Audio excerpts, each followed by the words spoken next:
চাওকচোন আজি কি আনিলে মানুহজনে ধৰিব পাৰিছেনে বাৰু আপোনালোকে আজি এনেকুৱা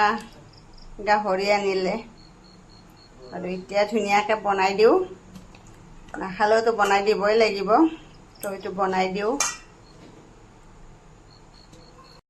থপথপীয়া মাংস হেঁতি বনোৱাৰ কাৰণে মই ৰেডি কৰিলোঁ হেঁতি আদা নহৰু জলকীয়া শুকান জলকীয়া দুটামান আৰু বিলাহী আৰু পিঁয়াজ আৰু এই থপথপীয়া মাংস হেঁতি বহাই দিম এই কেৰাহীটোত কলাৰামত এই কলাৰামত কেৰাহীটোত বহাই দিম দিলোঁ তেল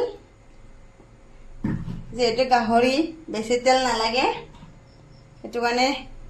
কম তেলতে বনাব লাগিব ন সেইটো কাৰণে এইটো দিলোঁ তেল হেঁতি হৈ গ'ল পিঁয়াজটো এতিয়া দি আছোঁ মাছৰ পিচৰ দৰেকৈ থপথপীয়া মাংস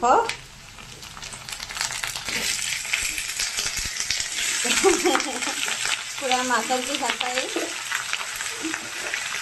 এনেকৈ মনে ফালে আৰু পুৰা মাৰি দিম আৰু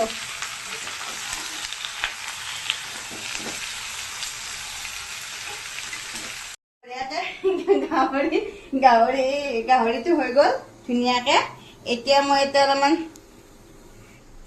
ধুনীয়াকৈ ধনিয়া পাত দি দিলোঁ আগতে দিব লাগিছিল কিন্তু দিয়া নাই আৰু লাৰি দিওঁ তেতিয়া ধনিয়াৰ গোন্ধটো আহিব চাওকচোন কি ধুনীয়া মাংসৰ দৰে হৈছে একদম পুৰা একদম আৰু মোৰ হাজবেণ্ডে খাম বুলি কৈছে মই নাখালেও কিন্তু বনাই দিয়াত এইটো পিচ মোৰ হাজবেণ্ডে কৈছিল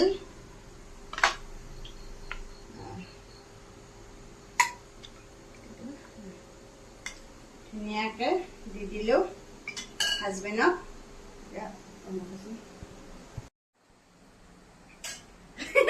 লৈ যাই আছো হাঁহি জাৰি লৈ যাই আছো দেই একদম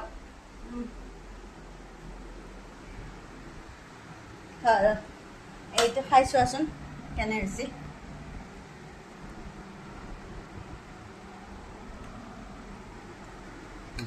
কেনে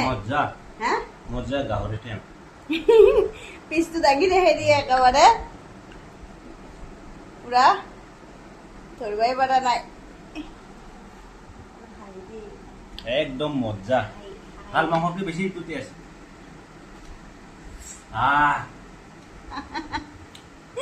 ঠিক আছে এতিয়া হ'ব বাই বাই টাটা